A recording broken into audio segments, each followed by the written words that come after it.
ইরানে আন্দোলন দমাতে রাশিয়ার ভূমিকা নীরব সহযোগিতা নাকি কৌশলগত খেলা?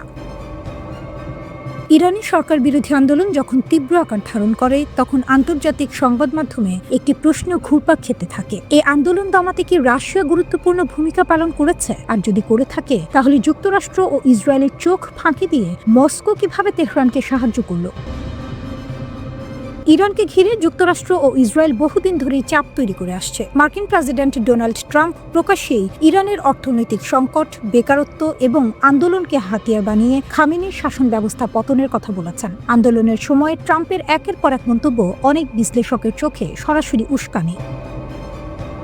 কিন্তু বাস্তবে কি হলো? 3 সপ্তাহের বেশি সময় ধরে চলা আন্দোলনের পর ইরানের পরিস্থিতি ধীরে ধীরে নিয়ন্ত্রণে আসে। ব্রিটিশ বার্তা সংস্থা রয়টার্স 16 জানুয়ারি জানায় তেহরানের জনজীবনে স্বাভাবিকতা ফিরতে শুরু করেছে। ব্যাপক গ্রেপ্তার আর কড়া আইনশৃঙ্খলা ব্যবস্থার মাধ্যমে সরকার আন্দোলন অনেকটাই দমন করতে সক্ষম হয়েছে। এখানেই আসে আরেকটি গুরুত্বপূর্ণ প্রশ্ন, ইন্টারনেট কিভাবে আন্দোলন দমনের হাতিয়ার হয়ে উঠল?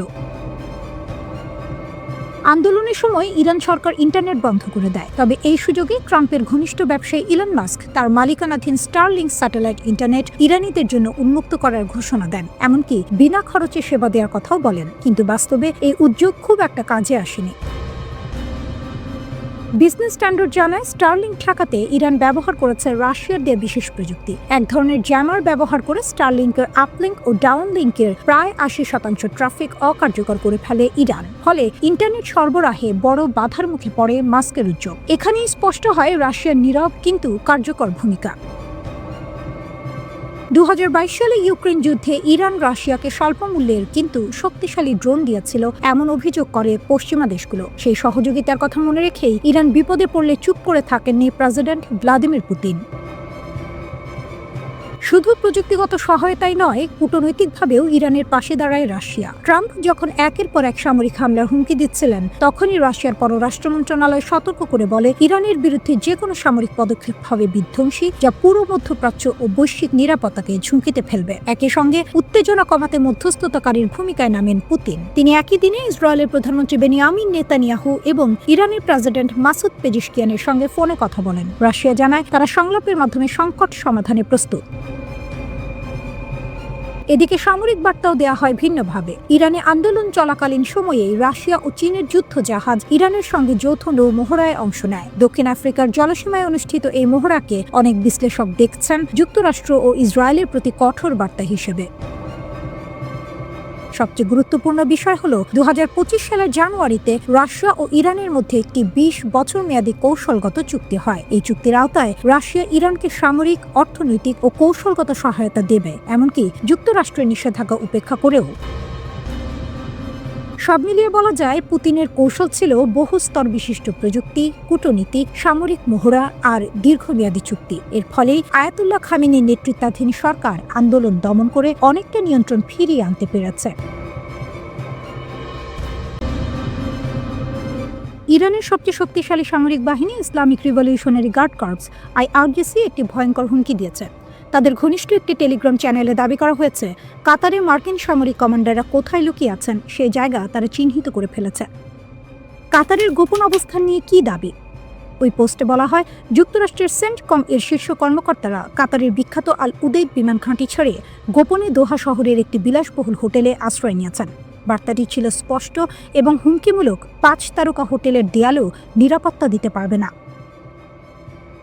এর মানে ইরান পরিষ্কার করে জানাতে চাইছে, আমেরিকান সেনারা যেখানে থাকুক তারা ইরানের নিশানার বাইরে নয়। আল উদেইদ এয়ারবেস কেন এত গুরুত্বপূর্ণ? কাতারের আল উদেইদ বিমান ঘাঁটি হচ্ছে মধ্যপ্রাচ্যে যুক্তরাষ্ট্রের সবচেয়ে বড় সামরিক ঘাঁটি। এখানে প্রায় 10,000 মার্কিন সেনা অবস্থান করে। এই ঘাঁটি থেকে পরিচালিত হয় পুরো মধ্যপ্রাচ্যের জন্য US সেন্ট্রাল কমান্ড, মার্কিন বিমান বাহিনীর আঞ্চলিক সদর দপ্তর, ব্রিটিশ রয়্যাল এয়ারফোর্সের গুরুত্বপূর্ণ ইউনিট। অর্থাৎ এই ঘাঁটি মানেই আমেরিকার যুদ্ধের মস্তিষ্ক। হঠাৎ সেনা সরানোর কারণ কি? যুক্তরাষ্ট্র আল উদেইদ ঘাঁটি থেকে কিছু সেনা ও কর্মীকে সরিয়ে নেওয়ার নির্দেশ দেয়। সরকারিভাবে বলা হয়েছে এটি সতর্কতামূলক ব্যবস্থা। একই সঙ্গে মার্কিন পররাষ্ট্র দপ্তর মধ্যপ্রাচ্যে অবস্থানরত মার্কিন নাগরিকদের সতর্ক থাকতে বলেছে এবং সামরিক স্থাপনায় অপ্রয়োজনীয় যাতায়াত এড়িয়ে চলার নির্দেশ দিয়েছে। কারণ একটাই, ইরান সরাসরি হুঁশিয়ারি দিয়েছে, যদি আমেরিকা হামলা চালায় তাহলে মধ্যপ্রাচ্যের যেসব দেশে মার্কিন ঘাঁটি আছে সেগুলো সবই লক্ষ্যবস্তু হবে। ট্রাম্প কি পিছু হচ্ছেন? এই উত্তেজনার মধ্যেই মার্কিন প্রেসিডেন্ট ডোনাল্ড ট্রাম্প কিছুটা নরম সুরে কথা বলেছেন। তিনি দাবি করেন ইরান নাকি ৮০০ রাজনৈতিক বন্দীর ফাঁসি বাতিল করেছে, আর সেটাকেই তিনি ইতিবাচক অগ্রগতি হিসেবে দেখছেন। এক সাংবাদিক প্রশ্ন করেছিলেন, আপনি তো ইরানে বিক্ষোভকারীদের রাস্তায় নামতে বলেছিলেন, সাহায্যের কথাও বলেছিলেন, সেই সাহায্য কি এখনও আসছে? ট্রাম্পের উত্তর ছিল, আমরা দেখব। তারা ৮০০ জনকে ফাঁসি দেয়নি, এটা বড় ব্যাপার। এতে মনে হচ্ছে ট্রাম্প হয়তো এখনই হামলার সিদ্ধান্ত নিচ্ছেন না। কিন্তু যুক্তরাষ্ট্রের সামরিক প্রস্তুতি কি যুদ্ধের ইঙ্গিত? কথার বাইরে বাস্তব চিত্র একেবারেই ভিন্ন। যুক্তরাষ্ট্র ইতিমধ্যে একটি এয়ারক্রাফট ক্যারিয়ার স্ট্রাইক গ্রুপ মধ্যপ্রাচ্যে পাঠিয়েছে। ইউএসএস আব্রাহাম লিঙ্কন সহ একাধিক যুদ্ধজাহাজ রওনা দিয়েছে। অন্তত ৬টি আকাশে জ্বালানি সরবরাহকারী বিমান সৌদি আরবের দিকে যাচ্ছে। এগুলো কোনো সাধারণ মহড়া নয়, এগুলো যুদ্ধের প্রাক প্রস্তুতি বলেই মনে করছেন বিশ্লেষকরা। ফক্স নিউজ জানিয়েছে, যদি ট্রাম্প হামলার অনুমতি দেন তাহলে তা আগের যে কোনো অভিযানের চেয়ে অনেক বেশি ভয়ঙ্কর হতে পারে। আরব দেশগুলো কেন আতঙ্কিত? সবচেয়ে বড় বিষয় হলো যুক্তরাষ্ট্রের মিত্ররাই এখন হামলার বিরোধিতা করছে। সৌদি আরব, কাতার, ওমান সবাই ওয়াশিংটনকে বলছে পিছিয়ে যান, না হলে পুরো মধ্যপ্রাচ্য জ্বলে উঠবে। কারণ তারা জানে ইরান একা নয়, হামলা হলে প্রতিক্রিয়া আসবে বহু দিক থেকে। তাহলে যুদ্ধ কতটা কাছে? হোয়াইট হাউস বলছে সব খবরই অনুমানের ওপর ভিত্তি করে। তাদের বক্তব্য, ট্রাম্প ছাড়া কেউ জানে না তিনি কি করবেন। শক্তি, জেদ, অটলতা। ইরানের রাষ্ট্র টেলিভিশনে সম্প্রচারিত ছবি দেখাচ্ছে ইসলামী বিপ্লবী গার্ড কোরের স্থলবাহিনী স্থিরভাবে দাঁড়িয়ে আছে। শুধুমাত্র তেহরানের রাস্তা নয়, পুরো বিশ্বের দিকে একটি স্পষ্ট বার্তা, আমরা প্রস্তুত। এটি কোনো সাধারণ অনুষ্ঠান নয়, এটি ইরানের উত্তরের সীমান্তে সেনা শক্তির প্রদর্শনী। এ সময় যুক্তরাষ্ট্রের সাধারণ হুমকি কিছুটা নীরব। সৌদি আরব সহ উপসাগরীয় দেশগুলো প্রেসিডেন্ট ট্রাম্পকে আহ্বান জানিয়েছে, এখন আক্রমণ বন্ধ করুন, ইরানকে একটি সুযোগ দিন। কিন্তু তেহরান অপেক্ষা করছে না। আইআরজিসি এর উপস্থিতি কেবল প্রতীকী নয়, এটি একটি কৌশলগত বার্তা। আমাদের প্রতিরক্ষা অটল, শৃঙ্খলিত এবং সর্বদা প্রস্তুত। চাপ, নিষেধাজ্ঞা এবং অভ্যন্তরীণ আন্দোলনের পরেও ইরান শক্তি প্রদর্শন করছে। দূরদৃষ্টি কৌশলে কূটনীতি কিছু সময় কিনছে। মাঠে ইরান প্রতিটি সম্ভাব্য পরিস্থিতির জন্য প্রস্তুত। ইরানকে বাধ্য করা যাবে না, ইরানকে বিচ্ছিন্ন করা যাবে না। চাপের মুখে তেহরান পিছপা হব না। ওয়াশিংটন পরিকল্পনা পুনর্মূল্যায়ন করছে, উপসাগরীয় রাজধানীগুলো সতর্ক করছে, আর তেহরান রাজনৈতিক, সামরিক ও মানসিকভাবে প্রস্তুত। আমরা আপনাদের অবিলম্বে প্রত্যাহার করতে বলছি, এক পা এগোতে দেবেন না। যদি আমরা সত্যিই শুরু করি, শান্তি আলোচনা হবে না। ৫০ বছরের ক্ষতি, ধৈর্য, সভ্যতা সব অগ্রাহ্য করা হয়েছে। যদি আমরা আবার সেই পবিত্র প্রতিরক্ষা যুগে ফিরে যাই, সমস্যা এড়ানো যাবে না। এখনই থামুন, ফিরে যান। ইরান একটি বিচক্ষণ ও মহৎ জাতি, যুদ্ধ চাই না, কিন্তু প্রয়োজন হলে আমরা কাজ শেষ করব। সৌদি আরব, সংযুক্ত আরব আমিরাত, বাহরাইন, কাতার, তুরস্ক, ইরাকের সঙ্গে সম্পর্ক রাখব, কিন্তু এ অঞ্চলে কোনো মার্কিন ঘাঁটি নিরাপদ থাকবে না। ট্রাম্প যত এগোবেন, পরিস্থিতি তত খারাপ হবে। এই সময় যুক্তরাষ্ট্র মধ্যপ্রাচ্যে বিমান বাহিনী পাঠাচ্ছে। ট্রাম্পের আক্রমণ ঘড়ির কাঁটায়। ইউএসএস আব্রাহাম লিঙ্কন এগোচ্ছে। মধ্যপ্রাচ্যে এক নতুন ভূমিকম্প আসতে চলেছে। একটি ভুল পদক্ষেপ বিশ্বযুদ্ধের মতো পরিস্থিতি তৈরি করতে পারে। যুক্তরাষ্ট্রের সামরিক শক্তি প্রদর্শিত হচ্ছে। কমপক্ষে একটি এয়ারক্রাফট ক্যারিয়ার স্ট্রাইক গ্রুপ উপসাগরে পাঠানো হয়েছে। প্রতিবাদ ভেঙে পড়া তেহরানকে লক্ষ্য করে হামলা পরিকল্পিত। ৬টি স্ট্র্যাটো ট্যাঙ্কার সৌদি আরবের দিকে যাচ্ছিল। একই সময়ে কাতারের আল উদেদ বিমান ঘাঁটি থেকে কিছু মার্কিন কর্মী সরানো হচ্ছে। এটি ছিল গত বছরের প্রতিশোধের মতোই সম্ভাব্য লক্ষ্য। ইরান বারবার সতর্ক করেছে যে কোনো মার্কিন হস্তক্ষেপ উপসাগরের ঘাঁটিতে হামলা করবে। এক ভুল হিসাব পুরো অঞ্চলকে যুদ্ধের দিকে ঠেলে দিতে পারে। প্রেস সেক্রেটারি কারেন লেভিট বললেন, ট্রাম্প পরিস্থিতি ঘনিষ্ঠভাবে পর্যবেক্ষণ করছেন। ৮০০ জনের জীবন বাঁচানো হয়েছে। তিনি সব বিকল্প উন্মুক্ত রেখেছেন। ট্রাম্পও নিজেই জানিয়েছেন, নিষ্পত্তি নিশ্চিত নয়, পরিস্থিতি চলমান, আমরা দেখব। পাশাপাশি সৌদি আরব, কাতার এবং ওমান যুক্তরাষ্ট্রকে সতর্ক করছে, আক্রমণ পুরো অঞ্চলকে অস্থির করতে পারে। আল উদেদ ঘাঁটির সতর্কতা স্তর কমেছে। বিমান এবং কর্মীরা ধীরে ধীরে ফিরে আসছে। এই আন্দোলন ইরানের নেতৃত্বের জন্য সবচেয়ে বড় চ্যালেঞ্জ। অর্থনৈতিক অসন্তোষ থেকে শুরু হওয়া প্রতিবাদ দেশের সর্বত্র ছড়িয়ে পড়ে। ইরান বলছে, বাইরে থেকে প্রভাবিত করা হয়েছে ট্রাম্পকে যুদ্ধের ফাঁদে ফেলার জন্য। সিনেটর লিন্ডসে গ্রাহাম বলছেন, ট্রাম্প এখনও শক্তিশালী পদক্ষেপের জন্য প্রস্তুত। বিক্ষোভে জ্বলছে ইরান, হুমকি দিচ্ছেন ট্রাম্প। কিন্তু যুক্তরাষ্ট্র কি সত্যিই হামলা চালাতে পারবে? ভেনেজুয়েলার প্রেসিডেন্ট নিকোলাস মাদুরোর পতনের পর যুক্তরাষ্ট্রের প্রেসিডেন্ট ডোনাল্ড ট্রাম্প এবার দৃষ্টি ঘুরিয়েছেন ইরানের দিকে। 13 জানুয়ারি ট্রাম্প স্পষ্ট ভাষায় হুঁশিয়ারি দেন, ইরান যদি বিক্ষোভকারীদের হত্যা বন্ধ না করে তবে বড় মূল্য দিতে হবে। তিনি সরাসরি ইরানের জনগণকে উদ্দেশ্য করে বলেন, প্রতিবাদ চালিয়ে যাও, সাহায্য আসছে। এই বক্তব্য অনেকের মনে প্রশ্ন তুলেছে, যুক্তরাষ্ট্র কি ইরানে ভেনেজুয়েলার মতো কোনো অভিযান চালাতে চায়? ইরান কেন ভেনেজুয়েলা নয়? এই প্রশ্নের উত্তর বুঝতে হলে আগে ভেনেজুয়েলার পরিস্থিতি দেখতে হবে। ভেনেজুয়েলার পতনের অন্যতম কারণ ছিল দেশটির দুর্বল ও প্রায় অচল বিমান প্রতিরক্ষা ব্যবস্থা। রাশিয়ার দেয়া S-300VM ও BUK M2E সিস্টেম ঠিকভাবে রক্ষণাবেক্ষণ করা হয়নি। অনেক রাডার বছরের পর বছর কাজই করছিল না, ফলে যুক্তরাষ্ট্র খুব সহজেই কারাকাসের আকাশে বিশেষ বাহিনী নামাতে পেরেছিল। কিন্তু ইরান সম্পূর্ণ ভিন্ন একটি বাস্তবতা। ইরানের শক্তিশালী প্রতিরক্ষা দেয়াল। ইরান বহু বছর ধরে সম্ভাব্য হামলার জন্য প্রস্তুতি নিচ্ছে। আজ ইরানের কাছে রয়েছে রাশিয়ার S-300 ও আধুনিক S-400, চীনের HQ-9B দীর্ঘপাল্লার ক্ষেপণাস্ত্র, নিজস্ব তৈরি বাভার 373 এয়ার ডিফেন্স সিস্টেম। ইরানি সংসদ সদস্য আবুল ফজল জোরাভান্দ জানিয়েছেন, রাশিয়ার MiG-29 ইতিমধ্যে এসেছে, Su-35 আসছে পথে। চীন ও রাশিয়া বিপুল সংখ্যক এয়ার ডিফেন্স সিস্টেম সরবরাহ করছে। HQ-9B ক্ষেপণাস্ত্র রেঞ্জ প্রায় 300 কিলোমিটার। বাভার 373 এর রেঞ্জও 300 কিলোমিটারের বেশি বলে দাবি করা হয়। 2025 সালের যুদ্ধে ইসরায়েলের হামলার পর ইরান এই প্রতিরক্ষা আরও শক্ত করেছে। ক্ষেপণাস্ত্র শক্তি ইরানের সবচেয়ে বড় হাতিয়ার। ইরানের কাছে প্রায় 2000 ব্যালিস্টিক ক্ষেপণাস্ত্র রয়েছে বলে ধারণা করা হয়। অনেক ক্ষেপণাস্ত্র ঘাঁটি পাহাড়ের গভীরে লুকানো, যেগুলো ধ্বংস করা প্রায় অসম্ভব। ইরানের রিভলিউশনারি গার্ড বলছে, তারা এখন যে কোনো যুদ্ধের জন্য সর্বোচ্চ প্রস্তুত। যুক্তরাষ্ট্রের সীমাবদ্ধতা। 2025 সালের মতো পরিস্থিতি এখন নেই। এই মুহূর্তে উপসাগরে কোনো মার্কিন এয়ারক্রাফট ক্যারিয়ার নেই। USS গার্ল্যান্ড R-4 পাঠানো হয়েছে ক্যারিবিয়ানে। USS নিমেটস রয়েছে নিজ দেশে। ইরানে হামলা চালাতে হলে যুক্তরাষ্ট্রকে কাতার, বাহরাইন, সৌদি আরব, সংযুক্ত আরব আমিরাত বা ইরাকের ঘাঁটির ওপর নির্ভর করতে হবে। কিন্তু ইরান আগেই সতর্ক করে দিয়েছে, এই দেশগুলোর ঘাঁটিও হামলার লক্ষ্য হবে। এই অঞ্চলে যুক্তরাষ্ট্রের প্রায় 40,000 সেনা রয়েছে। যে কোনো হামলায় তারা বড় ঝুঁকিতে পড়বে। B-2 বোমারু বিমান দিয়ে দূর থেকে হামলা সম্ভব হলেও তা অতিরিক্ত ধ্বংসাত্মক এবং রাজনৈতিকভাবে বিপজ্জনক। সবচেয়ে গুরুত্বপূর্ণ বিষয়, ট্রাম্প স্পষ্ট করে বলেছেন, মাটিতে সেনা নামানো হবে না। খামেনিকে হত্যা বা আটক কতটা বাস্তব? ভেনেজুয়েলার মতো করে ইরানের সর্বোচ্চ নেতা আয়াতুল্লাহ আলী খামেনিকে আটক করা প্রায় অসম্ভব। ইরান ভৌগোলিকভাবে বিশাল, দেশটি বহু স্তরের প্রতিরক্ষার ভেতরে আবদ্ধ। খামেনিকে হত্যা করা তুলনামূলক সহজ হতে পারে, কিন্তু সেটি ভয়াবহ যুদ্ধ ডেকে আনবে। এমনকি ইরান আগেই উত্তরসূরি পরিকল্পনা তৈরি করে রেখেছে। ট্রাম্প প্রকাশ্যে কঠোর কথা বলছেন, হুমকি দিচ্ছেন, ইরানের জনগণকে সাহস দিচ্ছেন, কিন্তু বাস্তবে যুক্তরাষ্ট্রের বিকল্প খুব সীমিত। ইরানের শক্তিশালী প্রতিরক্ষা, চীন রাশিয়ার সমর্থন এবং মধ্যপ্রাচ্যে যুদ্ধ ছড়িয়ে পড়ার ভয়, সব মিলিয়ে ওয়াশিংটনের সামনে রাস্তা খুবই সংকীর্ণ। হুমকি দেওয়া সহজ, কিন্তু ইরানে হামলা চালানো তা অনেক বেশি কঠিন। অনেক সময় যুদ্ধ ট্যাঙ্ক আর মিসাইল দিয়ে শুরু হয় না, যুদ্ধ শুরু হয় ইন্টারনেট দিয়ে। ইরান ও আমেরিকার চলমান চরম উত্তেজনার মধ্যে ঠিক এমনই এক প্রযুক্তিগত যুদ্ধ শুরু হয়েছিল। সামরিক আগ্রাসনের আগেই এই যুদ্ধে বড় ধাক্কা খায় যুক্তরাষ্ট্র।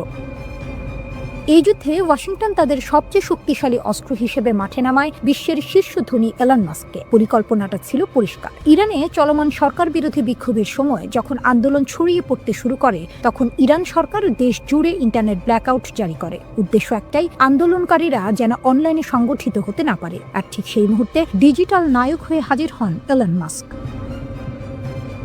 ওয়াশিংটনের সবুজ সংকেত পেয়ে তিনি ঘোষণা দেন, ইরানে স্টারলিং স্যাটেলাইট ইন্টারনেট চালু করা হবে। আমেরিকার ধারণা ছিল, ইরান সরকার ব্রডব্যান্ড, মোবাইল ডেটা বন্ধ করলেও আকাশ থেকে আসা স্যাটেলাইট সিগন্যাল তারা থামাতে পারবে না। অর্থাৎ তেহরানের সেন্সরশিপের দেয়াল ভাঙতে স্টারলিংকে অস্ত্র হিসেবে ব্যবহার করা হবে। অনেকেই ভেবেছিলেন, ইরানের মতো একটি দেশের পক্ষে আধুনিক স্যাটেলাইট ইন্টারনেট ঠেকানো সম্ভব নয়।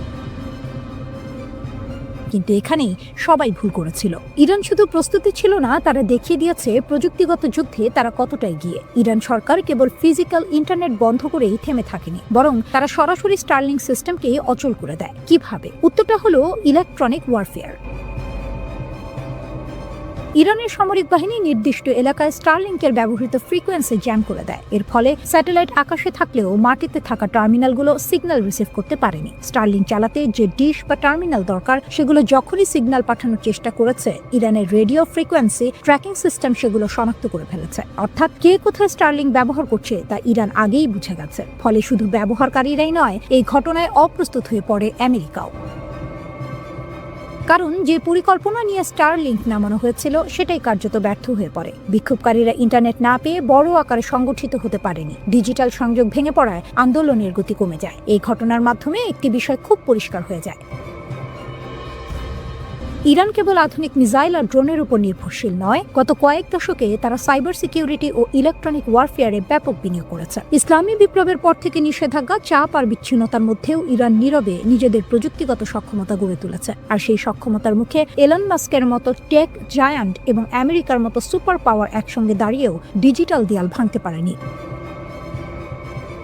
এই ঘটনায় বিশ্ব বুঝে গেছে ইরানকে শুধু অস্ত্রের হিসাব দিয়ে বিচার করলে ভুল হবে। কারণ আধুনিক যুদ্ধে সিগন্যাল, ডেটা, ফ্রিকোয়েন্সি আর সাইবার নিয়ন্ত্রণ সবই এখন অস্ত্র। আর সেই অস্ত্রের লড়াইয়ে ইরান যে মোটেও পিছিয়ে নেই, এই স্টারলিংক ঘটনাই তার সবচেয়ে বড় প্রমাণ।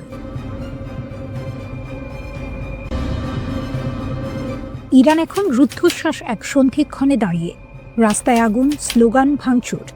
আবার সেই রাস্তাতেই বিপরীত চিত্র, হাজার হাজার মানুষ রাষ্ট্রের পতাকা হাতে নেমে এসেছে সরকার ও সর্বোচ্চ নেতার পক্ষে।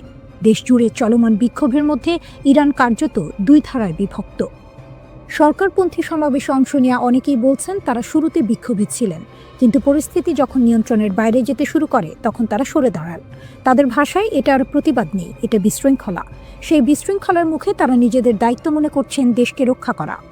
রাষ্ট্রীয় টেলিভিশনে সম্প্রচারিত ভিডিওতে দেখা যায় তেহরান সহ একাধিক শহরে বিশাল জনসমাবেশ, মানুষ হাতে ইরানের পতাকা, সর্বোচ্চ নেতার ছবি, স্লোগানে মুখর রাজপথ, নেতৃত্বের প্রতি আনুগত্যের ঘোষণা, শক্ত অবস্থানে রাষ্ট্রযন্ত্র ও তার সমর্থকরা। এই অভ্যন্তরীণ উত্তেজনার মধ্যে আন্তর্জাতিক মাত্রা যোগ করেছে ওয়াশিংটন। মার্কিন প্রেসিডেন্ট ডোনাল্ড ট্রাম্প প্রকাশ্যে হুঁশিয়ারি দিয়েছেন বিক্ষোভকারীদের ক্ষতি হলে যুক্তরাষ্ট্র কঠোর প্রতিক্রিয়া দেখাবে। তিনি দাবি করেছেন পরিস্থিতি খুব কাছ থেকে পর্যবেক্ষণ করা হচ্ছে। এর আগেও ট্রাম্প ইঙ্গিত দিয়েছিলেন সহিংসতা বাড়লে যুক্তরাষ্ট্র বিক্ষোভকারীদের পাশে দাঁড়াতে পারে। ইরান এই অভিযোগ সরাসরি নাকচ করেছে।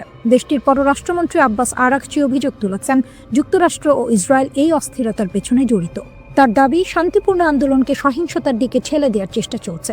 একই সুরে কথা বলেছেন প্রভাবশালী রাজনীতিক আলী লারিজানিও। তাদের বক্তব্য, ভিতরের দুর্বলতাকে কাজে লাগিয়ে দেশকে অস্থিতিশীল করার চেষ্টা হচ্ছে। সর্বোচ্চ নেতা আয়াতুল্লাহ আলী খামেনি এক বিরল ভাষণে কঠোর অবস্থান স্পষ্ট করেছেন। তিনি বলেছেন রাষ্ট্র ধ্বংসের চেষ্টা সহ্য করা হবে না। তার ভাষায় ইসলামী প্রজাতন্ত্র ত্যাগের উপর দাঁড়িয়ে আছে এবং প্রয়োজন হলে নিজেকে রক্ষায় শক্তি প্রয়োগ করবে। সরকারি সূত্র জানায় নিরাপত্তা বাহিনী ইতোমধ্যে ব্যাপক ধরপাকড় শুরু করেছে। শত শত মানুষ আটক, বিপুল অস্ত্র উদ্ধারের দাবিও করা হয়েছে। এই পরিস্থিতিতে ট্রাম্পের একটি সামাজিক যোগাযোগ মাধ্যম পোস্ট নতুন করে উত্তেজনা বাড়িয়েছে। সেখানে তিনি লিখেছেন, ইরান হয়তো আগে কখনো এত কাছ থেকে স্বাধীনতাকে দেখেনি। তিনি বলেন যুক্তরাষ্ট্র সাহায্য করতে প্রস্তুত। কী ধরনের সাহায্য তা স্পষ্ট নয়, কিন্তু তেহরানের কাছে এটি স্পষ্ট বার্তা, বিদেশি হস্তক্ষেপের ইঙ্গিত। বিক্ষোভ যখন টানা দ্বিতীয় সপ্তাহে, তখন সর্বোচ্চ নেতা সরাসরি ট্রাম্পকে আক্রমণ করেছেন। তিনি তাকে অহংকারী আখ্যা দিয়ে বলেছেন তার হাতে ইরানিদের রক্ত লেগে আছে। তিনি সতর্ক করেন, ইতিহাস বলে ক্ষমতার শীর্ষেই অনেক শাসকের পতন ঘটে। ইরানের রাষ্ট্রীয় গণমাধ্যমে দাবি করা হচ্ছে বিদেশি শক্তির মদদে পরিকল্পিত অস্থিরতা তৈরি করা হয়েছে। তাসনিম নিউজ জানিয়েছে 200 জনের বেশি সন্ত্রাসী সংগঠক আটক হয়েছে। গ্রেনেড থেকে শুরু করে আগ্নেয়াস্ত্র, বড় ধরনের অস্ত্রভাণ্ডার উদ্ধারের কথাও বলা হয়েছে। এর ফলে বিক্ষোভের তীব্রতা কমেছে। আইআরজিসিকে সর্বোচ্চ সতর্কতায় রাখা হয়েছে। সাধারণ সেনাবাহিনীর বদলে এই বাহিনীর ওপরই ভরসা করছেন সর্বোচ্চ নেতা, কারণ তাদের আনুগত্য প্রশ্নাতীত। একই সঙ্গে সক্রিয় করা হয়েছে ভূগর্ভস্থ ক্ষেপণাস্ত্র ঘাঁটি। বার্তা স্পষ্ট, ইরান প্রস্তুত দুই দিকেই। ভিতরের একদিকেই সর্বনাশ, ইরান যেভাবে ইসরায়েলিদের জালে ফাঁসালো, একটা বেনামি মেসেজ, একটা টেলিগ্রাম লিঙ্ক আর লোভনীয় অর্থের হাতছানি। এভাবেই ইরান ইসরায়েলের মাটিতে তাদের গুপ্তচর বৃত্তির জাল বিছিয়েছিল। আপাত দৃষ্টিতে নিরীহ ছোট ছোট কাজ দিয়ে শুরু, যা শেষ পর্যন্ত ইসরায়েলের জন্য বিশাল এক মাথা ব্যথার কারণ হয়ে দাঁড়িয়েছিল। কিন্তু আসল চমকটা লুকিয়ে ছিল অন্য কোথাও। 2024 সালের এপ্রিলে ইসরায়েলি ইরানের প্রথম ক্ষেপণাস্ত্র হামলার পর 30 জনেরও বেশি ইসরায়েলিকে ইরানি গোয়েন্দা সংস্থার সাথে কাজ করার অভিযোগে অভিযুক্ত করা হয়। এদের বেশিরভাগেরই গল্পটা প্রায় একই রকম। অজানা নম্বর থেকে আসা একটা মেসেজ, যেখানে সামান্য তথ্যের জন্য বা ছোটখাটো কাজের জন্য মোটা অঙ্কের টাকার প্রস্তাব। প্রথম দিকে কাজগুলো ছিল সহজ, যেমন কোনো পার্কের নির্দিষ্ট স্থানে কালো ব্যাগ পুঁতে রাখা হয়েছে কিনা তা পরীক্ষা করা। এর জন্য মিলত প্রায় 1000 মার্কিন ডলার। এরপর যখন লোভের পাল্লা ভারী হতে শুরু করলো, তখন এলো আরও বিপজ্জনক কাজের প্রস্তাব। আদালতের নথি থেকে জানা যায়, গত 1 বছর ধরে ইরানের এই গুপ্তচর বৃত্তির চেষ্টা খুব একটা ফলপ্রসূ হয়নি। তারা ইসরায়েলের উচ্চপদস্থ কর্মকর্তাদের হত্যা করার যে আকাঙ্ক্ষা করেছিল তা পূরণ করতে পারেনি। তবে তাদের কৌশল ছিল মারাত্মক কার্যকর। এত বেশি ইসরায়েলি সাধারণ অভিযান চালাতে রাজি ছিল যে কৌশলগতভাবে গুরুত্বপূর্ণ স্থানগুলির তথ্য সংগ্রহের জন্য গুপ্তচর বৃত্তি অভিযান সফল হতে পারত, যা পরবর্তীতে ইরানি ব্যালিস্টিক ক্ষেপণাস্ত্রের লক্ষ্যবস্তুতে পরিণত হতো। যোগাযোগের পদ্ধতি ছিল বেশ সহজবোধ্য। একটি টেক্সট মেসেজ, যার প্রেরক নিজেকে সংবাদ সংস্থা হিসেবে পরিচয় দিত। মেসেজে প্রায়শই যুদ্ধ সম্পর্কিত তথ্য চাওয়া হতো এবং বলা হতো, আমরা তা কিনতে প্রস্তুত। অন্য একটি মেসেজে আরও সরাসরি বলা হয়েছিল, একটি স্বাধীন জেরুজালেম মুসলমানদের একত্রিত করে, যুদ্ধ সম্পর্কে আমাদের তথ্য পাঠান। এরপরই আসতো টেলিগ্রাম অ্যাপের একটি লিঙ্ক, যেখানে নতুন করে কথোপকথন শুরু হতো। মজার বিষয় হলো, এই কথোপকথনে ইসরায়েলি নাম ব্যবহার করা হতো এবং সহজ কাজের বিনিময়ে অর্থের প্রস্তাব দেওয়া হতো। যদি কেউ আগ্রহ দেখাতো, তাহলে তাদের পেপ্যাল বা ক্রিপ্টোকারেন্সির মাধ্যমে টাকা নেওয়ার জন্য একটি অ্যাপ সেট আপ করার পরামর্শ দেওয়া হতো। 29 সেপ্টেম্বর গ্রেপ্তার হওয়া এক সন্দেহভাজনের ঘটনা ছিল চমকপ্রদ। তাকে একটি পার্কে গিয়ে একটি কালো ব্যাগ পুঁতে রাখা হয়েছে কিনা তা পরীক্ষা করতে বলা হয়েছিল। ব্যাগটি ছিল না, কিন্তু নিয়োগকারী একটি ভিডিও পাঠিয়ে তা প্রমাণ করেছিল এবং তাকে 1000 মার্কিন ডলার দেওয়া হয়েছিল। এরপর তাকে লিফলেট বিতরণ, পোস্টার লাগানো বা গ্রাফিতি স্প্রে করার মতো কাজ দেওয়া হয়েছিল, যার বেশিরভাগই ছিল ইসরায়েলি প্রধানমন্ত্রী বেনিয়ামিন নেতানিয়াহুর বিরুদ্ধে অবমাননাকর স্লোগান। এরপর এলো আরও সংবেদনশীল কাজ, ছবি তোলা। আজারবাইজান বংশোদ্ভূত এক ইসরায়েলিকে দেশের বিভিন্ন স্পর্শকাতর স্থাপনার ছবি তোলার জন্য ভাড়া করা হয়েছিল। এমনকি এই কাজকে সে পারিবারিক ব্যবসায় পরিণত করেছিল। সে তার আত্মীয়দের হাইফা বন্দরের সুবিধাগুলোর ছবি তুলতে সাহায্য করেছিল, যা পরে ইরানি ক্ষেপণাস্ত্রের আঘাতে ক্ষতিগ্রস্ত হয়।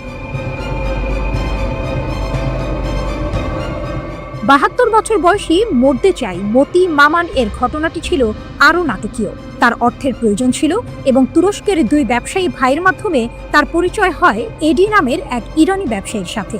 এডি শুকনো ফল এবং মশলা আমদানি করত। মামানকে সাইপ্রাস হয়ে সামান্দাগে উড়ে যেতে বলা হয়। এরপর তাকে তুরস্কের ইউকসেকোভা শহরে নিয়ে যাওয়া হয়, যেখানে সে একটি হোটেলে ছিল। এডি মামানকে জানায় যে ইসরায়েলিদের ইরানে পাচার করার একটি উপায় আছে। মামান রাজি হয় এবং একটি ট্রাকে লুকিয়ে ইরানে প্রবেশ করে। সেখানে এডি এবং একজন দ্বিতীয় ইরানি কর্মকর্তা মামানের সাথে একটি বিলাসবহুল হোটেলে দেখা করে এবং 3টি কাজের জন্য তাকে হাজার হাজার ডলারের প্রস্তাব দেয়। ইসরায়েলের নির্দিষ্ট স্থানে টাকা বা বন্দুক রেখে আসা, জনাকীর্ণ স্থানের ছবি তোলা এবং অন্যান্য এজেন্টদের হুমকি দেয়া, যারা শত্রুতাপূর্ণ মিশন পরিচালনার জন্য ইরান থেকে তহবিল পেয়েছিল, কিন্তু আসলে তাদের মিশন সম্পাদন করেনি।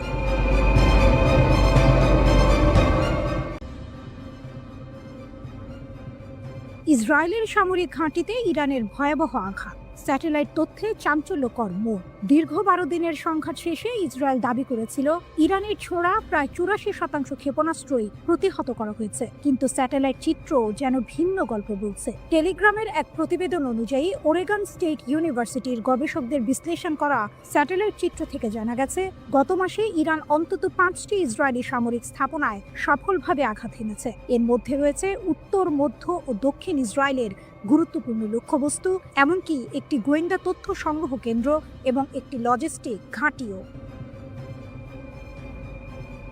রাডার স্যাটেলাইট ডেটা, লুকানো সত্যের উন্মোচন। এক চাঞ্চল্যকর তথ্য উঠে এসেছে রাডার স্যাটেলাইট ডেটার ভিত্তিতে। এই ডেটা ক্ষেপণাস্ত্র হামলার সাথে সামঞ্জস্যপূর্ণ বিস্ফোরণের ক্ষয়ক্ষতি স্পষ্টভাবে চিহ্নিত করেছে। ইসরায়েলি সামরিক বাহিনী কঠোর সেন্সরশিপ আইনের কারণে এই হামলার তথ্য আগে প্রকাশ করেনি। এমনকি যোগাযোগ করা হলে ইসরায়েলি সেনাবাহিনী এই বিষয়ে কোনো মন্তব্য করতে অস্বীকৃতি জানিয়েছে। ইসরায়েলি সামরিক সেন্সরশিপ আইন সক্রিয় সংঘাতের সময় সংবেদনশীল নিরাপত্তা তথ্য প্রকাশে কঠোর বিধিনিষেধ আরোপ করে, যা এই গোপনীয়তার মূল কারণ। বিমান প্রতিরক্ষা ব্যবস্থার দুর্বলতা, কৌশলগত বিপর্যয়। টেলিগ্রাফের প্রতিবেদন আরও বলছে, সংঘাতের প্রথম 8 দিনে ইরানের ক্রমবর্ধমান সংখ্যক ক্ষেপণাস্ত্র ইসরায়েলের বহুল আলোচিত বিমান প্রতিরক্ষা ব্যবস্থায় সফলভাবে প্রবেশ করেছে। বিশ্লেষকরা মনে করছেন, সীমিত ইন্টারসেপ্টর ক্ষেপণাস্ত্র সরবরাহ, ইরানের আরও উন্নত প্রযুক্তি অথবা আক্রমণ কৌশলের পরিবর্তনের কারণে এটি ঘটেছে। ইরান ইসরায়েলের বিমান প্রতিরক্ষা ব্যবস্থাকে পরাজিত করার জন্য এক অভিনব কৌশল ব্যবহার করেছে, ড্রোন এবং ক্ষেপণাস্ত্র হামলা। এই কৌশল অনুযায়ী আত্মঘাতী ড্রোনগুলো প্রথমে নিক্ষেপ করা হয়, যা ইসরায়েলি প্রতিরক্ষা ব্যবস্থাকে ব্যস্ত ও বিভ্রান্ত করে তোলে। যখন প্রতিরক্ষা ব্যবস্থা ড্রোনগুলোকে প্রতিহত করতে ব্যস্ত থাকে, তখন মূল ক্ষেপণাস্ত্রগুলো সফলভাবে লক্ষ্যবস্তুতে আঘাত হানে। নাম প্রকাশ না করার শর্তে টেলিগ্রাফকে একজন জ্যেষ্ঠ ইরানি কর্মকর্তা বলেছেন, এই ড্রোন ব্যবহার ছিল ইসরায়েলি প্রতিরক্ষা ব্যবস্থাকে পরাস্ত করার একটি ইচ্ছাকৃত কৌশল। ড্রোন নিক্ষেপের মূল লক্ষ্য হল তাদের সিস্টেমগুলোকে ব্যস্ত রাখা, ওই কর্মকর্তা বলেন। সংঘাতের অপ্রত্যাশিত বাঁক, ইরানের প্রতিশোধ ও মার্কিন যুক্তরাষ্ট্রের হস্তক্ষেপ। 13 জুন ইসরায়েলি সরকার ইরানের বিরুদ্ধে বেআইনি আগ্রাসন শুরু করে, যার ফলে অনেক জ্যেষ্ঠ কমান্ডার, পারমাণবিক বিজ্ঞানী এবং সাধারণ নাগরিক নিহত হন। এর প্রতিক্রিয়ায় ইরান 24 ঘন্টারও কম সময়ের মধ্যে ক্ষেপণাস্ত্র ও ড্রোন হামলা চালিয়ে প্রতিশোধ নেয়। এরপর ট্রু প্রমিস ট্রি এর অধীনে ধারাবাহিক প্রতিশোধমূলক অভিযান চালানো হয়। যুদ্ধ আরও তীব্র হয় যখন 22 জুন মার্কিন যুক্তরাষ্ট্র ইসরায়েলের পক্ষে যুদ্ধে প্রবেশ করে। মার্কিন বোমারু বিমান আন্তর্জাতিক আইন লঙ্ঘন করে 3টি ইরানি পারমাণবিক স্থাপনায় আঘাত হানে। এর জবাবে ইরান আত্মরক্ষার জন্য কাতারের আল উদেইদ বিমান ঘাঁটিতে ক্ষেপণাস্ত্র হামলা চালায়, যা পশ্চিম এশিয়ার বৃহত্তম মার্কিন সামরিক বিমান ঘাঁটি। অবশেষে যুদ্ধবিধ্বস্ত ইসরায়েলি সরকার 24 জুন একতরফাভাবে একটি যুদ্ধবিরতি চুক্তি মেনে নিতে বাধ্য হয়।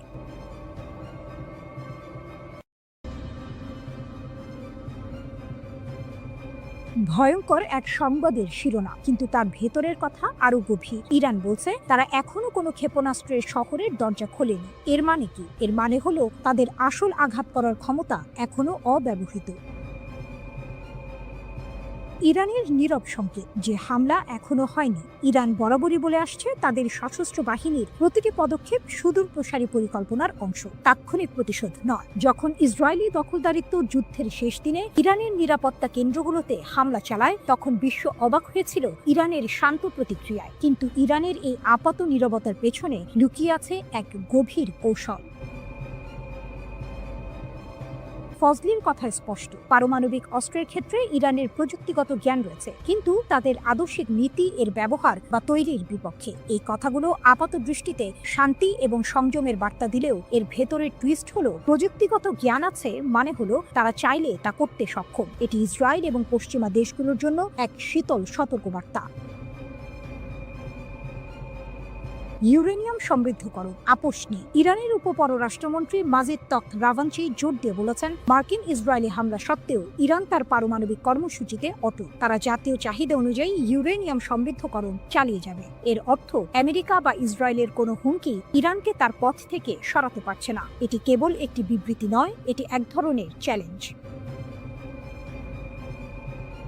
তখত রাভাঞ্চি বলেছেন, ইরান সংলাপের জন্য উন্মুক্ত, কিন্তু এখানেও আছে একটি বড় শর্ত। ভবিষ্যতের আলোচনার জন্য আমেরিকার পক্ষ থেকে বিশ্বাসযোগ্য গ্যারান্টি প্রয়োজন। ইরান চায় আমেরিকা তাদের বোঝাক যে আলোচনার সময় তারা সামরিক শক্তি ব্যবহার করবে না। এটি ইরানের পক্ষ থেকে একটি কড়া বার্তা। যদি আমেরিকা ইরানের বিশ্বাস অর্জন করতে না পারে, তাহলে আলোচনার কোনো সম্ভাবনাই নেই। এই শর্তটি অত্যন্ত গুরুত্বপূর্ণ, কারণ এটি স্পষ্ট করে দিচ্ছে যে ইরান শুধুমাত্র কথার কথা নয়, কাজের প্রমাণ চাইছে। আসল টুইস্ট হলো ইরান যখন বলছে তারা এখনো কোনো ক্ষেপণাস্ত্র শহরের দরজা খোলেনি, তার মানে হলো তাদের প্রকৃত সামরিক সক্ষমতা এখনো অব্যবহৃত। তারা তাৎক্ষণিক প্রতিক্রিয়া দেখাচ্ছে না, কারণ তাদের পরিকল্পনা দীর্ঘমেয়াদী। তারা হয়তো এমন একদিনের জন্য অপেক্ষা করছে যখন তাদের আঘাত হবে অপ্রতিরোধ্য। পারমাণবিক অস্ত্রের প্রযুক্তিগত জ্ঞান থাকা সত্ত্বেও তা ব্যবহার না করার কথা বলা, কিন্তু ইউরেনিয়াম সমৃদ্ধকরণ চালিয়ে যাওয়া, এই দুয়ের মধ্যে একটি সূক্ষ্ম টানাপোড়েন রয়েছে। ইরান হয়তো বোঝাতে চাইছে যে তাদের ক্ষমতা আছে, কিন্তু তারা তা সংযত রাখছে। এই সংযমই তাদের সবচেয়ে বড় কৌশলগত অস্ত্র। তারা সংলাপের জন্য উন্মুক্ত, কিন্তু শর্ত দিচ্ছে আমেরিকার বিশ্বাসযোগ্যতার উপর। এর মানে ইরান দুর্বল নয়, বরং তারা চাইছে শক্তিশালী অবস্থানের ভিত্তিতে আলোচনা করতে। আগামী দিনে এই পরিস্থিতি কোন দিকে মোড় নেয় তা দেখার জন্য বিশ্ব অধীর আগ্রহে অপেক্ষা করছে। ইরান বলছে ইসরায়েলের সাথে যুদ্ধে ব্যবহৃত ক্ষেপণাস্ত্র শক্তির মাত্র 1/4। ব্রিগেডিয়ার জেনারেল আলী ফজলি দাবি করেছেন, সেজ্জিল ক্ষেপণাস্ত্র ইসরায়েলকে অবাক করে দিয়েছিল। তিনি জানিয়েছেন, ইরান বছরের পর বছর ধরে শত্রুর সাথে যে কোনো সম্ভাব্য সংঘর্ষের জন্য প্রস্তুতি নিচ্ছে।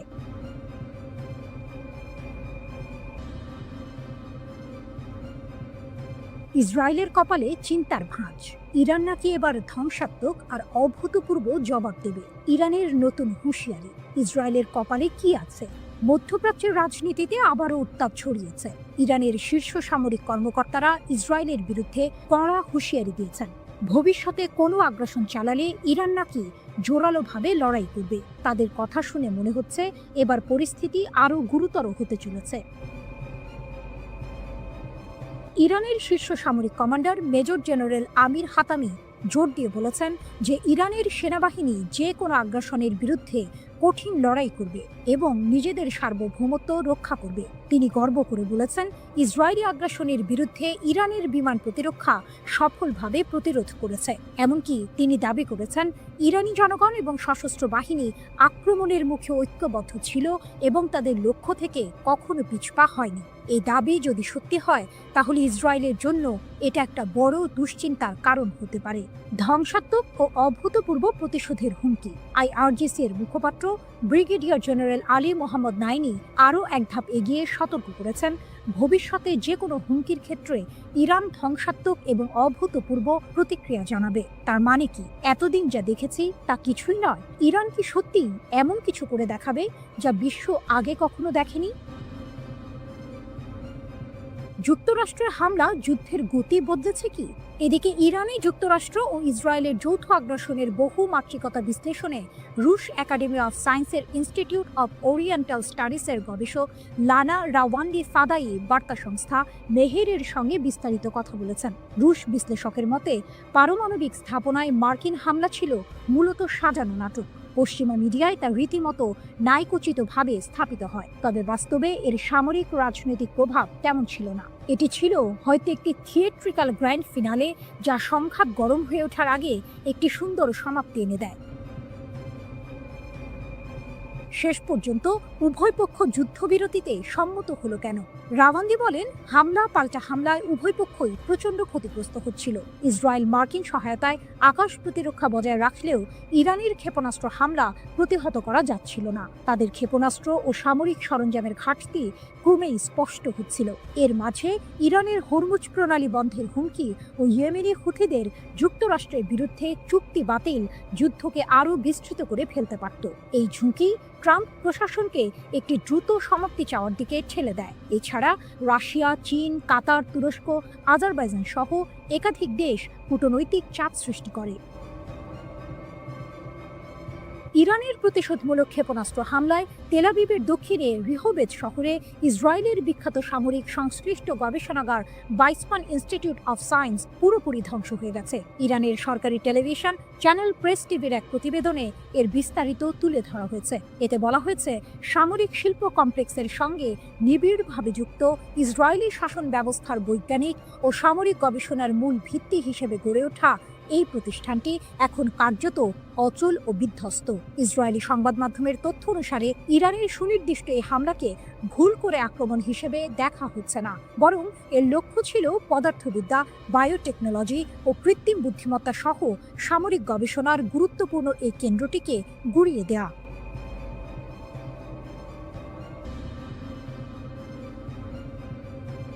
গরম খবর, আবারও উত্তপ্ত মধ্যপ্রাচ্য। ইসরায়েল যদি ফের কোনো ভুল করে তাহলে নাকি আরও কঠিন থাপ্পড় খাবে, এমনটাই হুমকি দিলেন ইরানের শীর্ষ জেনারেল আব্দুর রহিম মুসাভি। শুনে মনে হচ্ছে এবার বুঝি আর ছোটখাটো হুমকি নয়, আসল যুদ্ধের দামামা বাজছে। লেবাননের একটি টিভি চ্যানেলে দেওয়া সাক্ষাৎকারে ইরানের সশস্ত্র বাহিনীর প্রধান major general Abdur Rahim Musavi সরাসরি হুমকি দিয়েছেন ইসরায়েলকে। তার কথা পরিষ্কার, গত মাসে ইসরায়েল আর আমেরিকার হামলার জবাবে ইরান নাকি তাদের সব শক্তি ব্যবহার করেনি, অর্থাৎ যা হয়েছে তা নাকি ছিল শুধু ট্রেলার। যদি ইসরায়েল আবার একই ভুল করে তাহলে ইরান জাতি আর তাদের সেনাবাহিনী নাকি ইসরায়েলকে আরও কঠিন থাপ্পড় দেবে।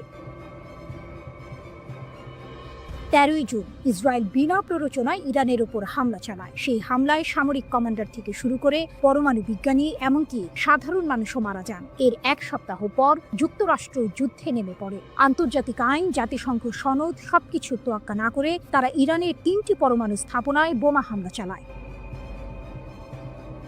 যখন ইসরায়েল আর যুক্তরাষ্ট্র হামলা চালাচ্ছে তখন কি ইরান চুপচাপ বসেছিল? মোটেও না। প্রতিশোধ হিসেবে ইরানের সশস্ত্র বাহিনী ইসরায়েলের দখলে থাকা কৌশলগত স্থাপনাগুলোতে আঘাত হানে। এখানেই শেষ নয়, পশ্চিম এশিয়ার সবচেয়ে বড় মার্কিন সামরিক ঘাঁটি কাতারের আল উদেইদ মার্কিন ঘাঁটিকেও তারা টার্গেট করে। এটা শুনে নিশ্চয়ই অনেকেই অবাক হচ্ছেন। ইরান এতদিন ধরে শুধু হুমকি দিয়ে আসছিল, কিন্তু এবার তারা সরাসরি পাল্টা হামলা চালিয়েছে। 24 জুন ইরান সফলভাবে প্রতিশোধমূলক অভিযান চালিয়ে ইসরায়েল এবং যুক্তরাষ্ট্রের হামলা বন্ধ করতে সক্ষম হয়। শীর্ষ জেনারেলের দাবি, ইসরায়েল নাকি যুদ্ধবিরতির জন্য অনুরোধ করতে বাধ্য হয়েছিল যাতে তারা নিজেদের গুছিয়ে নিতে পারে। এই তথ্য যদি সত্যি হয় তাহলে পরিস্থিতি কিন্তু আরো ঘোলাটে, কারণ এতদিন আমরা যা জেনে এসেছিলাম তার চেয়ে আসল চিত্রটি হয়তো আরো ভিন্ন। যুক্তরাষ্ট্রের প্রত্যক্ষ সমর্থনেই মূলত ইরানে হামলা চালায় যুদ্ধবাজ ইসরায়েল। তবে পরের দিকে এই আগ্রাসন প্রবল প্রতিরোধের মুখে পড়ে এবং শেষ পর্যন্ত আন্তর্জাতিক কূটনীতির মাধ্যমে একটি যুদ্ধবিরতিতে পৌঁছায়। অপ্রকাশিত ক্ষমতা ও নতুন পর্যায়। মেজর জেনারেল মুসাভি আরও সতর্ক করেছেন, যদি যুদ্ধ দীর্ঘায়িত হয় এবং একটি নতুন পর্যায়ে প্রবেশ করে তাহলে ইসরায়েল নাকি ইরানের এমন ক্ষমতা দেখতে পাবে যা এখনো কাজে লাগানো হয়নি, অর্থাৎ ইরান নাকি তাদের আসল শক্তি এখনো দেখায়নি। তিনি এটাও বলেছেন, বছরের পর বছর ধরে ইসরায়েল আর তাদের সমর্থকরা ইরানের ওপর আঘাত হানার জন্য শক্তি সঞ্চয় করে আসছে। তাদের উদ্দেশ্য হলো পরমাণু ইস্যুকে অজুহাত হিসেবে ব্যবহার করে ইরানকে বিভক্ত করা, কিন্তু ইরান তাদের মৌলিক নীতি থেকে কখনো সরে আসবে না, যার মধ্যে ফিলিস্তিন ও তাদের জনগণের প্রতি সমর্থনও রয়েছে। তাহলে কি ইসরায়েল আর ইরান আবারও একটি বড় যুদ্ধের দিকে এগোচ্ছে?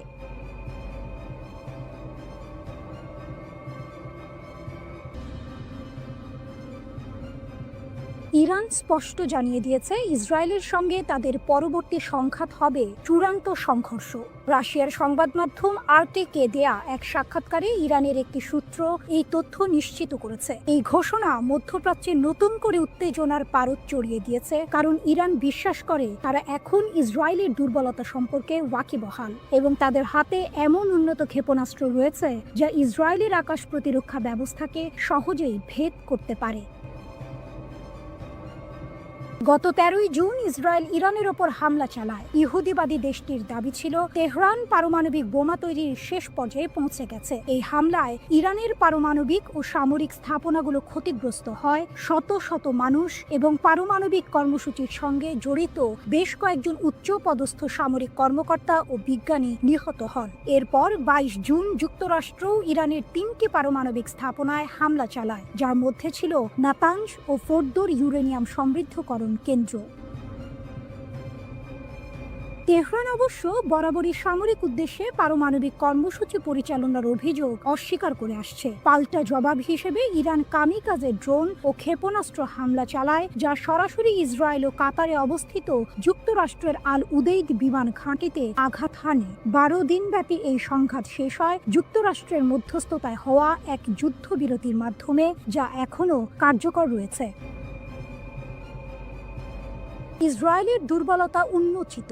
আরটিকে দেওয়া মন্তব্যে তেহরানের সূত্রটি জানায়, সাম্প্রতিক উত্তেজনার সময় ইরান ইসরায়েলি শাসনের দুর্বলতা শনাক্ত করতে পেরেছে। এটি একটি চাঞ্চল্যকর দাবি যা ইসরায়েলের প্রতিরক্ষা সক্ষমতা নিয়ে প্রশ্ন তুলেছে। সূত্রটি আরও দাবি করে যে ইরানের কাছে এখনও নতুন প্রজন্মের হাজার হাজার ক্ষেপণাস্ত্র রয়েছে এবং যুদ্ধ শুরু হলে প্রতিদিন অন্তত কয়েকশো ক্ষেপণাস্ত্র ইসরায়েলের দিকে ছোঁড়া হবে। যদি এই দাবি সত্য হয় তাহলে ইসরায়েলের আকাশ প্রতিরক্ষা ব্যবস্থার জন্য এটি এক বিশাল চ্যালেঞ্জ হবে। এমনকি উন্নত আয়রন ডোমও এত সংখ্যক ক্ষেপণাস্ত্র মোকাবিলায় কতটা সফল হবে তা নিয়ে সন্দেহ থেকেই যায়।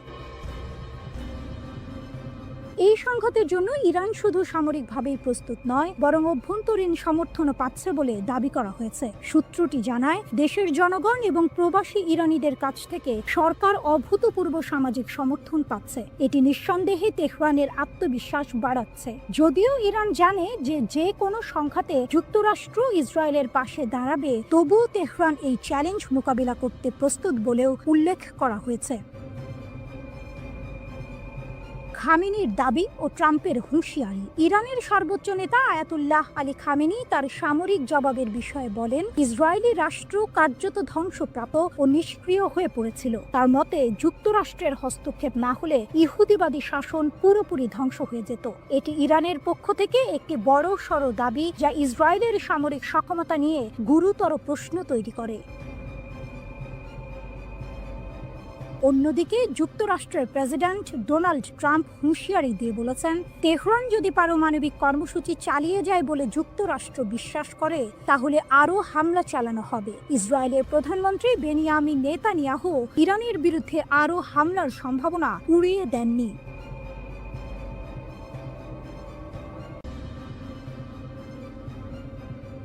মোসাদ এজেন্টদের জালে ইরান, বিপুল অস্ত্রসহ গ্রেপ্তার 50। মাত্র 2 সপ্তাহে ইরান 50 জন মোসাদ এজেন্টকে গ্রেপ্তার করে বিশ্বকে চমকে দিয়েছে। ইরানের Islamic Revolutionary Guard Corps IRGC দক্ষিণ পূর্বাঞ্চলীয় সিস্তান ও বালুচিস্তান প্রদেশে এই এজেন্টদের আটক করেছে। শুধু তাই নয়, তাদের কাছ থেকে মার্কিন তৈরি অত্যাধুনিক অস্ত্রশস্ত্র ও সামরিক সরঞ্জাম জব্দ করা হয়েছে। IRGC জানিয়েছে, এই এজেন্টরা ইরানের গুরুত্বপূর্ণ অবকাঠামো এবং অর্থনৈতিক কেন্দ্রগুলোতে নাশকতামূলক কর্মকাণ্ড চালানোর পরিকল্পনা করছিল। অস্ত্র পাচারের বিশাল চেষ্টা ব্যর্থ, 22,000 গুলিসহ আটক 3। এই ঘটনার পাশাপাশি ইরানের পশ্চিম লোরেস্তান প্রদেশের পুলিশ সামরিক গোলা বারুদের একটি বিশাল পাচার চক্র ভেঙে দিয়েছে। পোল-ই-দোখতার শহরে একটি অভিযানে 22,000-এরও বেশি কালাশনিকভ গুলি জব্দ করা হয়েছে এবং 3 জন সন্দেহভাজনকে গ্রেপ্তার করা হয়েছে। লোরেস্তানের পুলিশ প্রধান ব্রিগেডিয়ার জেনারেল ইয়াহিয়া এলাহি জানিয়েছেন, পুলিশ গোয়েন্দা ইউনিটগুলো একটি মহাসড়কে 2টি গাড়ির সন্দেহজনক কার্যকলাপ লক্ষ্য করে এই অভিযান শুরু করে। পাচারকারীরা পালিয়ে যাওয়ার চেষ্টা করলেও পুলিশ গুলি চালিয়ে তাদের গাড়ি নিষ্ক্রিয় করে এবং সফলভাবে তাদের আটক করে। ধারণা করা হচ্ছে, এই গোলাবারুদ ইরানের পশ্চিমাঞ্চল থেকে লোড করে দেশের দক্ষিণাঞ্চলে পাচারের উদ্দেশ্যে ছিল, যা একটি বৃহত্তর অস্ত্র পাচার নেটওয়ার্কের অংশ। ইসরায়েলের ষড়যন্ত্র নসর, অভ্যন্তরীণ নিরাপত্তা জোরদার। 13 জুন ইরানে ইসরায়েলি হামলার পর থেকে ইরান তাদের অভ্যন্তরীণ নিরাপত্তা জোরদার করেছে এবং বিভিন্ন প্রদেশে গুপ্তচরদের বিরুদ্ধে কঠোর ব্যবস্থা নিচ্ছে। ইরানের বিচার বিভাগের মুখপাত্র আসগর জাহাঙ্গীর ঘোষণা করেছেন, ইসরায়েলি শত্রু ভাবাপন্ন কর্মী এবং গুপ্তচরদের একটি নেটওয়ার্কের মাধ্যমে ইরানের অভ্যন্তরীণ নিরাপত্তাকে ক্ষতিগ্রস্ত করার চেষ্টা করছিল। তাদের লক্ষ্য ছিল সামরিক হামলার পাশাপাশি দেশে বিশৃঙ্খলা ও নাশকতামূলক কর্মকাণ্ড চালানো। জাহাঙ্গীর দৃঢ়তার সাথে বলেছেন যে বিচার বিভাগীয় এবং নিরাপত্তা সংস্থাগুলোর সিদ্ধান্তমূলক পদক্ষেপের কারণে এই সমস্ত ষড়যন্ত্র ব্যর্থ করা হয়েছে। তিনি আরও জানান, বিশ্বাসঘাতকদের বিচার করতে এবং ইসরায়েলের সাথে যুক্ত ভার্চুয়াল অ্যাকাউন্টগুলো ট্র্যাক করার জন্য প্রদেশগুলোতে বিশেষ বিচার বিভাগীয় শাখা খোলা হয়েছে। 12 দিন ধরে চলা সংঘাতে শত শত যুদ্ধ বিমান, সশস্ত্র ড্রোন ও ক্ষেপণাস্ত্র ব্যবহার করে ইরানে হামলা চালিয়েছে ইসরায়েলি সেনাবাহিনী। তবে এই সংঘাতে ইসরায়েলকে সবচেয়ে বেশি সাফল্য এনে দিয়েছে অভিনব একটি কৌশল, আর তা হলো গোপনে ইরানের অভ্যন্তরে ঢুকে সেখান থেকে বিভিন্ন অভিযান পরিচালনা, স্থিরতা ও বাইরের চাপ মোকাবিলায়।